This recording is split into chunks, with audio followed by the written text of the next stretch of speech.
मायावी घर। डर की दास्तान। कभी कभी इंसान को लगता है कि घर सिर्फ ईंट पत्थरों से बने होते हैं, लेकिन कुछ घर अपनी दीवारों के अंदर ऐसी कहानियां समेटे रहते हैं जो कभी मरती नहीं। ये कहानी है मायावी घर की, जो एक छोटे कस्बे के किनारे सुनसान पड़ा था। लोग कहते थे कि वह घर जिंदा है। उसकी खिड़कियां आंखों की तरह देखती हैं, दरवाजे सांस लेते हैं और उसकी दीवारें रात के सन्नाटे में फुसफुसाती है। गांव के बच्चों को सख्त मना था उस घर के पास जाने से। उन्होंने मानो उस घर को नक्शे से मिटा दिया था। लेकिन जो चीज छुपाई जाती है वही सबसे ज्यादा खिंचती है। प्रवेश। एक दिन अजय, रीमा और सौरभ, तीन दोस्त उस घर तक पहुंच गए। उन्हें लगा ये सब गांव की दकियानूसी बातें हैं, दर्द बस दिमाग का खेल है, अजय ने हंसते हुए कहा। लेकिन जैसे ही उन्होंने घर का जंग लगा गेट खोला, क्रीक की आवाज हवा में गूंज गई। रीमा ने कांपते हुए कहा, क्या तुम्हें लगा किसी ने हमें देखा? सौरभ ने उसकी बात को टाल दिया, पर उसकी आंखों में भी हल्की झिझक थी। अंदर की पहली झलक घर में घुसते ही ठंडी हवा का झोंका उनके चेहरों से टकराया।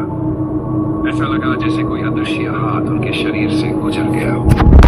दीवारों पर पुराने चित्र टंगे थे, जिनकी आंखें मानो उनका पीछा कर रही थी।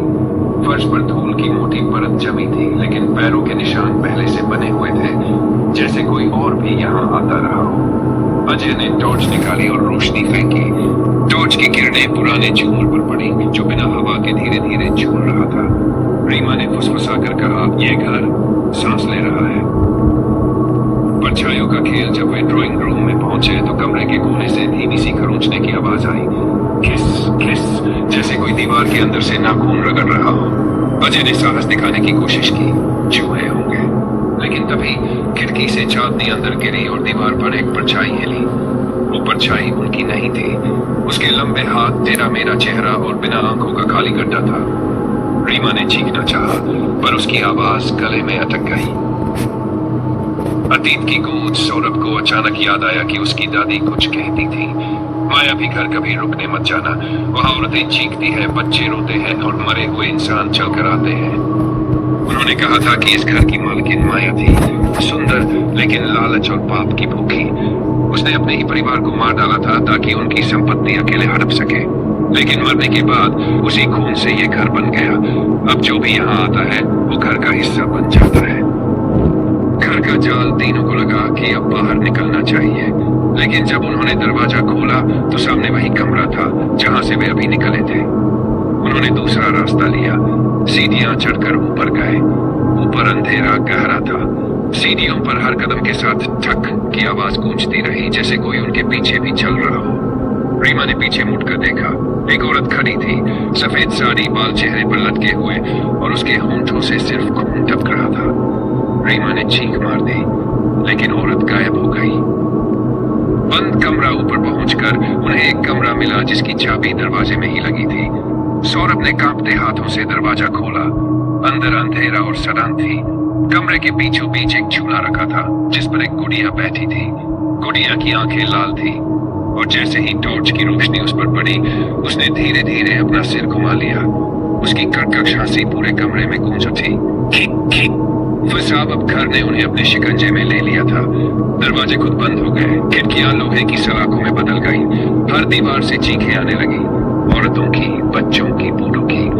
रीमा ने कहा, ये घर हमें जिंदा नहीं छोड़ेगा। अजय ने हिम्मत बटोरकर कहा, कोई ना कोई रास्ता होगा।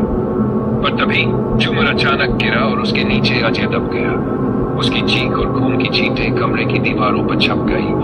अब सिर्फ रीमा और सौरभ बचे थे। अंत का रहस्य। वे दोनों भागकर तहखाने में पहुंचे। वहां दीवार पर खून से लिखा था, जो भी इस घर में आया वो यहीं रहेगा। और तभी पीछे से वही औरत आ गई।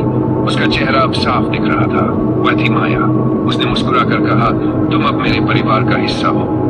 रीमा और सौरभ की चीखें घर की दीवारों में समा गई। उसके बाद जो भी वहां गया उसने वही चीखें सुनी। आज भी गांव वाले कहते हैं, रात के समय अगर माया भी घर के पास से गुजरो तो खिड़कियों से परछाइयां झांकती है, और अगर गलती से गेट खोल दिया तो घर आपको पहचान लेगा। एक बार अंदर गए तो फिर कभी वापस नहीं आ पाओगे। कहानी यहीं खत्म नहीं होती, क्योंकि माया भी घर अब भी खड़ा है, अगले मेहमान का इंतजार कर रहा है।